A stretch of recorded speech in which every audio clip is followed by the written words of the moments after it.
So good afternoon, it's 3 o'clock and we're back in Edinburgh.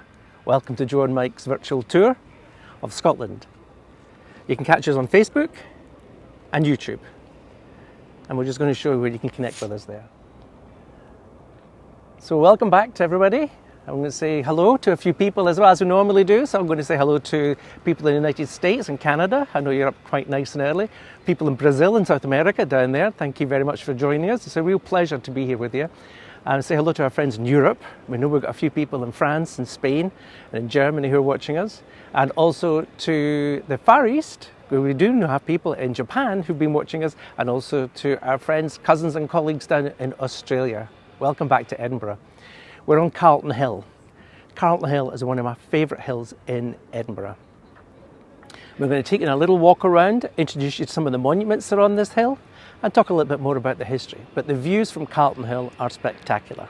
Now, we have been talking a lot about the Athens of the north, and you're going to see this in full relief when we take you through some of the neoclassical buildings on this hill. But also, some people here also refer to Edinburgh as the Rome of the north, because there are 7 hills. I'm not going to go through them all, but this is my favourite one. It's my favourite for quite a few reasons, because it gives you the best views of Edinburgh from Carlton Hill. It's easy to get here and easy to climb up. In fact, you can even drive a car up here. As you'll see, some people have done that as well, so we'll pass them with the cars. Great place to spend the afternoon. You're going to get some great panoramic views, 360s of the whole of the city. But if you look over my shoulder here, you get a great view of Holyrood House, or the Palace of Holyrood House. We were there last week at the gates. And this gives you a good panoramic view of the palace itself. This is the Queen's official residence while she's here in Scotland. She's here normally in July, first 2 weeks. And this is where, if you're lucky enough to be made a sir or a dame or a lady, this is where you will get your investiture. This is where one of the great men of Edinburgh, Sean Connery, had his investiture here at the palace itself. Now, looking further, behind the palace and further up, you'll see Arthur's Seat. Now, we mentioned Arthur's Seat before. Now, Arthur's Seat is an old volcano. In fact, all of the hills in Edinburgh have got volcanic backgrounds. But this Arthur's Seat is a very, very popular place to climb. I don't know if you can focus in there, but we can see there's quite a lot of people up there on the crest of the hill. But in front of the Arthur's Seat itself, you see Salisbury Crags. Now, the good thing about the Salisbury Crags is that they change colour throughout the day. So when you have a blazing sunset, the rocks go bright pink and red. Gorgeous, gorgeous place. So you get an idea that Edinburgh is a hilly place. It certainly is. It's quite a mystical place because all the hills seem to go up and none of them seem to come down again. People in Edinburgh are always walking on hills. They say after 2 weeks in Edinburgh, your backside or your tush will be 2 inches higher than it was before you arrived. So it's a good workout for the legs. So we're going to take a little walk around Carlton Hill itself. I'm going to give some great views and hopefully some nice stories. If you get any questions, keep on firing them away at us and we'll try and answer them where we can. So one of the first places I want to take you to is known as the National Monument of Scotland. Well, that's what it's known officially as. Now, the National Monument of Scotland was being built in the early 1800s, and they were building it to commemorate all those soldiers and sailors who died during the Napoleonic War, fighting against the French and the Spanish. They had big plans for the building. It was going to be an exact replica of the Parthenon in Greece. Again, the final crown to give Edinburgh the title of the Athens of the North. The first stone was actually laid during the visit of George IV in 1822. And as the building progressed and each pillar would go up, it is said that every time they finished a pillar, they would throw a little party. However, when they got to the 12th pillar, guess what happened? They ran out of money. So the National Monument of Scotland came to an end. And as I said, it was going to be an exact replica of the Parthenon in Greece. Money was going to be spent on this. It was going to have catacombs in it, and they were going to use it as a burial spot as well, almost like a Valhalla. So it's going to be like a Scottish Valhalla for the fallen. So the National Monument, very popular place for the tourists to come and climb over. The national monument, though, locally we refer to it as Edinburgh's disgrace. We're quite honest about it ourselves. But it is a very, very popular place to come and visit. In fact, during some of the Edinburgh International Festival, I have been up here and there's been a stage constructed next to it, and they actually have put open air plays here as well. Carlton Hill is a very, very popular place for the whole people of Edinburgh to come and visit. But we have big parties up here as well. We have our old Celtic traditions where we celebrate the equinox. And the tradition is, on the shortest day or the longest day, they'll come up here and they'll have a fire festival. And you have thousands of people congregating up here celebrating the old Celtic festivals. Also, in New Year, as part of a New Year celebration, we have a fire festival throughout the whole city. So people have a big parade, everybody has a flaming torch. You buy a torch. At the front of the parade, there are some Vikings who are pulling a Viking ship. They pull the Viking ship up to the top of the hill here. And the tradition is that you throw your torch, flaming torch, onto the ship and they burn it. It's a Shetland tradition, still do it up there. But we do it as part of our Christmas celebrations here in Edinburgh. Now you can get a good view of what we mean by the neoclassical style of buildings here. This hill is full of monuments. You'll also get an idea as to what we mean about the views.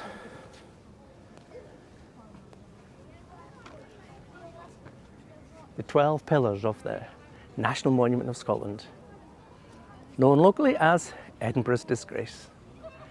But as we spin around, you can see behind me now, you've got a good view of the River Forth.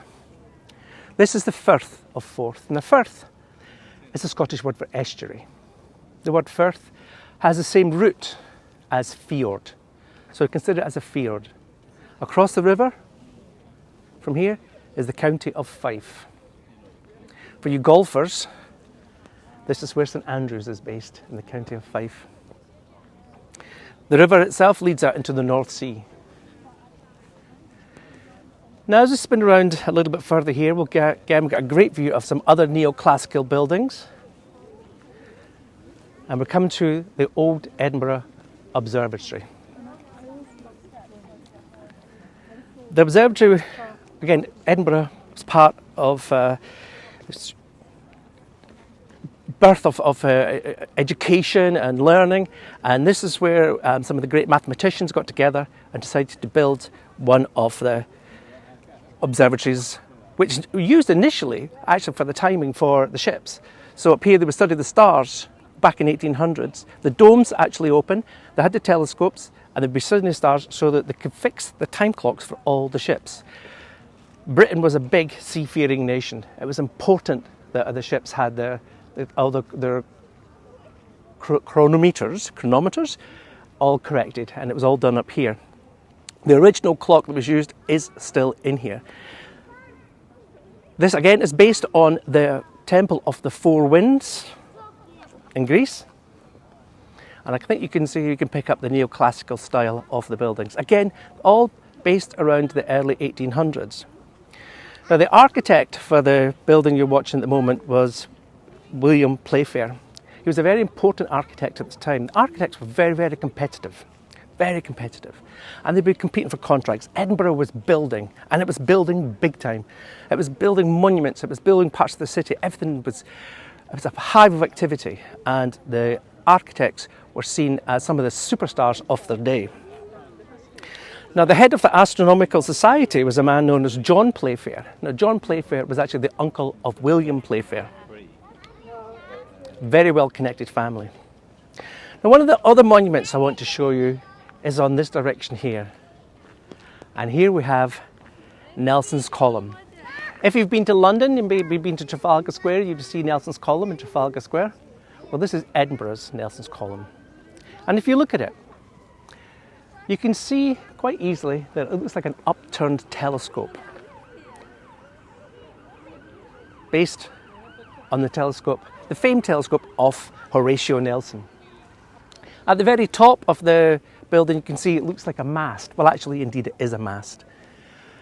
And at 3 minutes to 1 every day, apart from a Sunday and apart from Christmas, there is a ball that rises up to the top of the mast. Now, this is part of the time check that still goes on as a tradition here in Edinburgh. Because every day at 1 o'clock, we have the cannon that fires at the castle.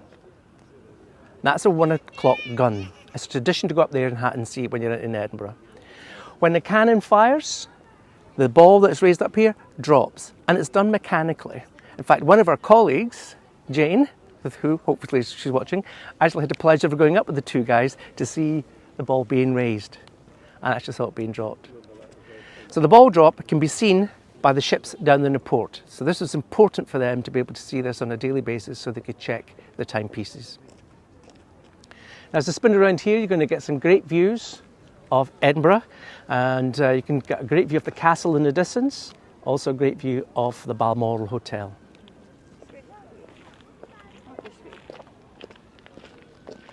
As I said, it's really easy hill to climb up, and the views are spectacular from here. Also, during the Edinburgh International Festival, we have a huge firework festival, and it's usually it is always on the last day. And it's just basically saying to the people of Edinburgh, you can have your city back. And we have the Scottish Chamber Orchestra playing in the bandstand down in Princes Street Gardens. And the fireworks come off in tune to the music. So you can pick your music up on the radio stations up here. You can have your radios, you watch the music, you see the fireworks. And this is a really great, safe place to watch the whole city light up with fireworks at the end of August. I don't think we're going to be doing it this year, but I will mention the festivals again because the festivals are still operating. You can still get into the Edinburgh International Book Festival. You can still have a look at the Edinburgh International Festival itself. Just Google them, Edinburgh International Festivals, and you'll catch them all there. So do you have any questions? I don't think we're seeing any comments. Oh, okay. But I've got some thank yous I want to say out to a few people here. I want to say a big thank you to Adele Lear. She's based in Stalybridge in Cheshire. Hi Adele, how are you doing? And then we've got Pamela Longville in Duluth, Minnesota. Hi Pamela. Nice to see you, a regular attender and watching us a lot. We've got Patricia Pearce, who's in Chinner in Oxfordshire. Leslie Milne. Caroline Moynes, who's based in Glasgow. It's nice to see we get some Glasgow people watching us as well. And then we've got very, very, very local people here. We've got Ruth Hosea from Edinburgh and Wilson Massey in Edinburgh as well. From Georgetown, Texas, USA, we have Joanne Gibbs. So I want to say a big thank you for tuning in, and thank you for all the comments you give us. We really appreciate it, we really do. And we do thank you for the gratuities. As you know, we do have a love of what we do. We love our city, we love showing it off, and we love the fact that you're getting some pleasure from it as well. So let's walk around a little bit further. And then maybe Mike can get some good panoramic views in of the old town of Edinburgh, because we're really now on the border between the old town and the new town of Edinburgh, and we're going to give you some views of the new town in a little while.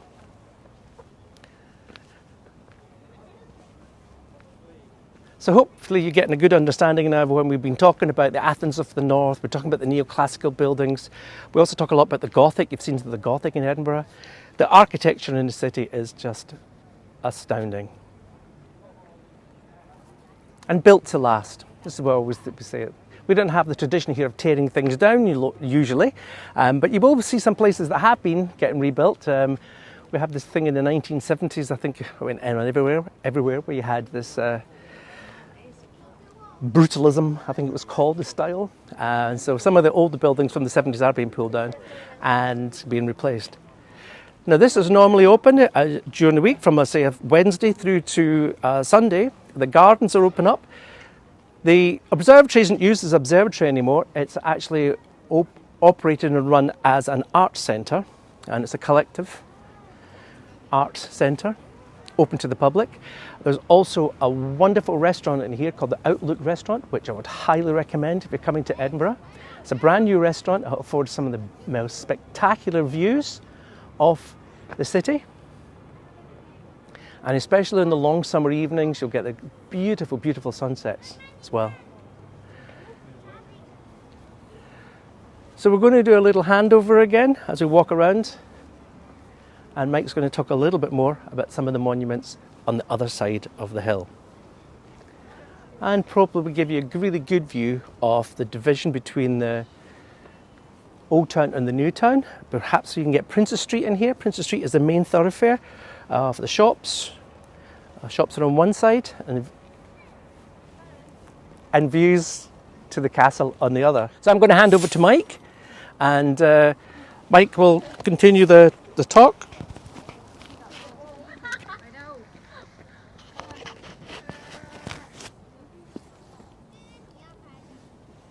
Okay.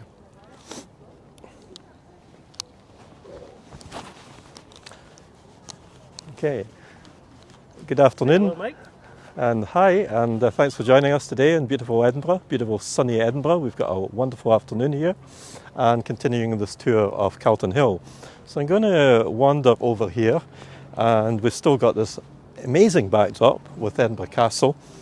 Carlton Hill, it's a fairly high hill. It's about half the height of Arthur's Seat. It's about 386 feet high here, so you can get some amazing views. So it's just about 100 odd meters or so, and you can come up here if you don't want to go up to Arthur's Seat. You want a bit more of a low-level walk experience, because the views for here are absolutely stunning, as you can see, particularly today. There was occupation here about 4,000 years ago in what we call the Bronze Age. These peoples, tribal peoples, like to have a safe, high location for their settlements, and this was one of them here. And some of the darker history of Carlton Hill, it was also a site for executions in the 1600s. People got hanged up here, lost their lives here. So, not anymore. And you can come and see these monuments, and we're just going to head for this one here, just over on my left.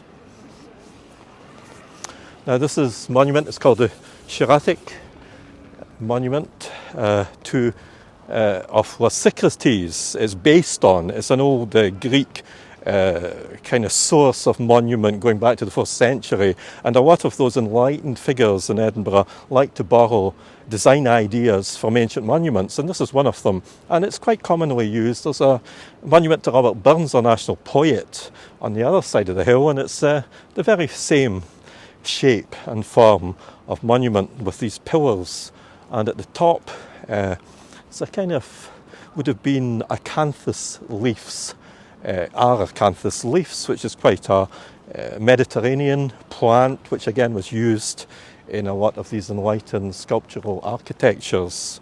Doyle Stewart, the man that this is dedicated to, was a philosopher. He was also a mathematician. He was a lecturer and professor at Edinburgh University, the chair of moral philosophy, and he believed in what was called common sense realism. He was in the same mode as like Sir David Hume, these great thinkers of the 18th century, and he believed that thoughts and experiences in life should come from the senses. And he was a great supporter of the French Revolution, as many Scots were, of the 18th century, and did some of these people some good, others it didn't do so much good. So he was a bit of a liberal, he was a Freemason also. So Doyle Stewart, a great hero, a great enlightened figure of the 18th century. I'm just going to move around a bit and capture another bit of the scene, and I'm just going to get the folder of Joe here for a minute. I'm going to move a bit closer. We don't want to fall over the edge, we're going to be very careful we don't do that.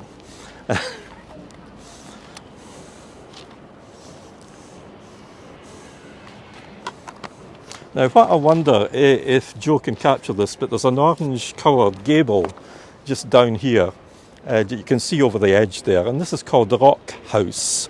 And today you can come here and you can rent it. It's got a beautiful perspective, beautiful views, but back in the 19th century it was the studio of two pioneers of photography, and one of them was called David Octavius Hill, and the other one was called Robert Adamson, and they pioneered a type of photography called colotype. Now, colotype is not, it's kind of gone out of fashion because it was quite grainy, but I've got some examples of the work, and they have the little studio still today that you would be renting as part of your accommodation. So I hope you can see the rock house just down here, and I'll show you some early photography, and this is going back quite a long time, like the 1840s and so on, that photography started to be developed. And on the left hand side we've got David Octavius Hill. Now, with a second name called Octavius, you are going to be very aware of your personality and character, so he's always a bit of a dashing, windswept character. So this is David here, and this is Robert Adamson on the other side. So it's a bit of a self-portrait of an example of early photography that influenced many later people who practiced that art. Now, I'm going to show you another one. And this was the fishwives from New Haven. And these ladies, when we had herring in the Firth of Forth, they used to transport it in great big heavy baskets on their backs and carry it up to sell into Edinburgh. No longer, but these people were still doing this, believe it, into the 1980s. The last fishwife from New Haven before she retired in the 1980s. So again, captures something very special going back away into the 19th century in photographies. Now, if you look once more, I'm going to show you another capture of this view, because we had many writers and artists who came up here to Carlton Hill. It was their favourite place to do a picture, and this is a watercolour by James Mallard Turner, one of the great heroes of British painting, and you can see kind of a capture of late 18th, 19th century. It was a friend of Sir Walter Scott as well. You can see Edinburgh Castle here, and you can see the lead on to Princess Street. But notice there's no Balmoral Hotel. This is the big tower with the clock on it there, you can see today. And this clock is 3 minutes fast so that you can catch your train in time. Okay, they think of anything, everything. Luxury 5-star hotel today. And just beyond that is a Scott monument dedicated to Sir Walter Scott. But that doesn't appear really here. It wasn't built when this painting was done. And a very fine painting it is as well. So we're going to walk a little bit to give you a flavour of these beautiful views that we're getting today of Edinburgh. Edinburgh has an old town that we were in just to the left, over towards the castle that we passed there, we saw. And over to the right is the new town of Edinburgh, which was kind of developed in 1767 and developed from there. And there was 3 phases of this new town.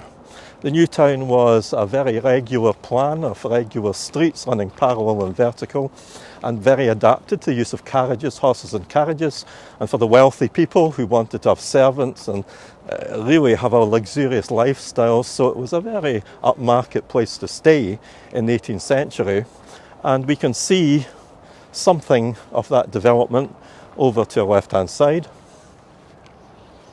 But I'd like us, if possible, to be able to capture a view of St Mary's Cathedral there. Sorry, it's just round the corner. We need to probably move a little bit further on. There is another church there on the other side, which you're seeing a big kind of stained glass window, but St Mary's Cathedral is kind of tucked around the back of that modern office block that you can see.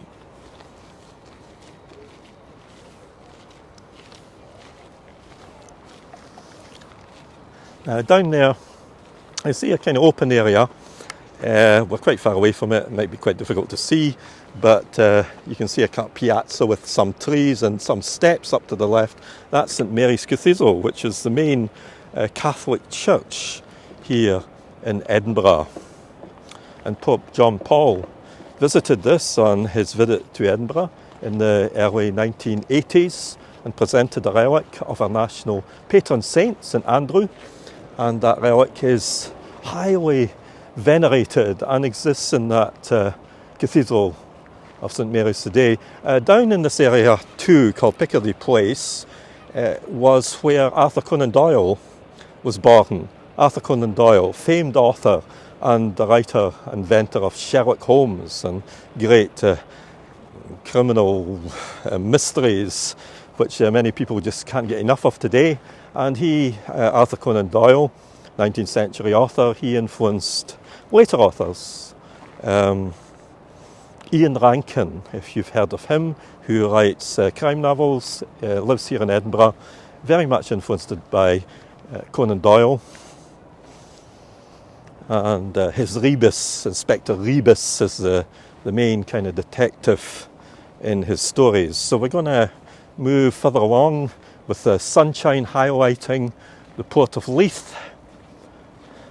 And you may actually see a big ship in there. Because of COVID, we have had a stage down in the cruise industry. So any ships you see around are usually in for servicing, repair, and so on today. So beyond that is the Firth of Forth that Joe was talking about earlier.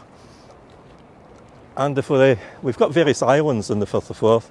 Towards the Forth Bridge, you may see this cantilever structure. It might be quite difficult. Away in the distance there, 1890, it spans the River Forth. It's one of the like icons of Scotland, that people know you're in Scotland if you see a picture of that.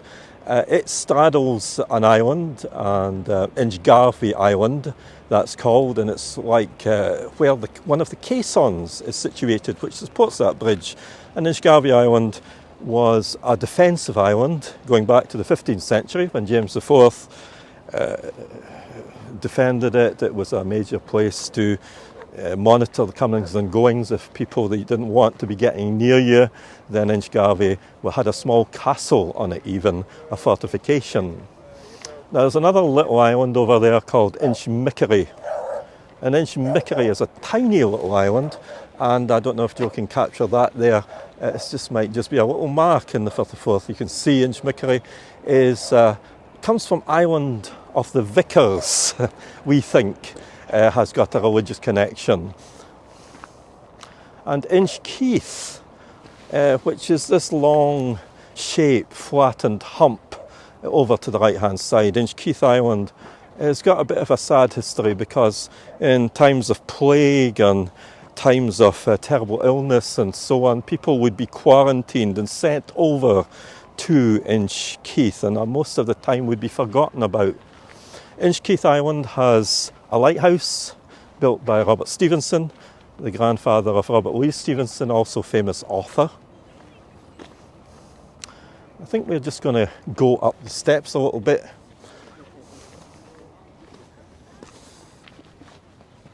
And you can get another view of the monuments that Joe was talking about earlier on.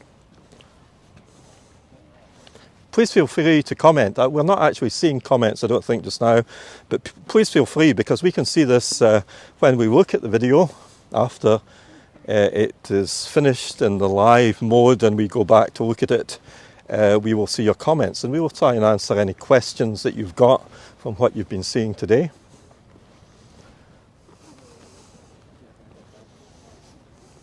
I'm just going to wander over the grass here to a viewpoint.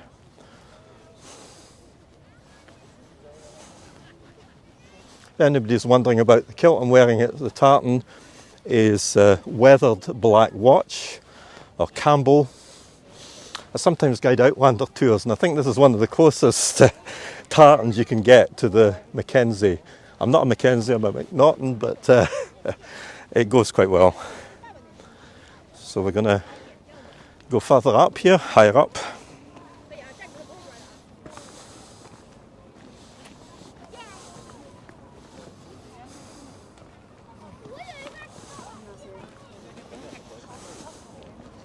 I'm going to show you something that many people won't give the time of day when they're coming up here to look at the wonderful views. If you look at this ring here, this is an anchorage, and it was used for barrage balloons. Barrage balloons were up all over the 7 hills of Edinburgh during the Second World War, and they were there to Longfoot planes dive bombers, because these big inflatable balloons would be chained to this loop They would be up there in the air with big steel cables so that any low-flying enemy aircraft would be deterred and caught by all of that, and would have to fly higher, and because of flying higher they could be caught by anti-aircraft guns. So that is what that ring is here, a monument to the Second World War. Now Edinburgh was bombed a bit, not that much in the centre area, but the port of Leith, which you can see over here, did suffer a bit of bombing. Now finally, I'm going to wind up fairly shortly, but I'd like to talk about this walkway called the Playfair Walkway, because in this area of town, the northeast was the third phase of Edinburgh's new town by William Playfair, the architect, and some fine, beautiful circuses and crescents and terraces we've got here for the wealthy whisky exporters and so on, going back to the 19th century. They ran out of money. So they had intended to extend this third phase down to the port of Leith, but they were unable to do that because of lack of funding. But I must tell you about this walk down here. There's a pathway, and that is called the Hume Walk, because David Hume, he actually canvassed the town council to enable the formation of public walks for the health and entertainment of the people, that outdoors and beautiful views shouldn't just be the privilege of the privileged, that everybody should be able to experience that.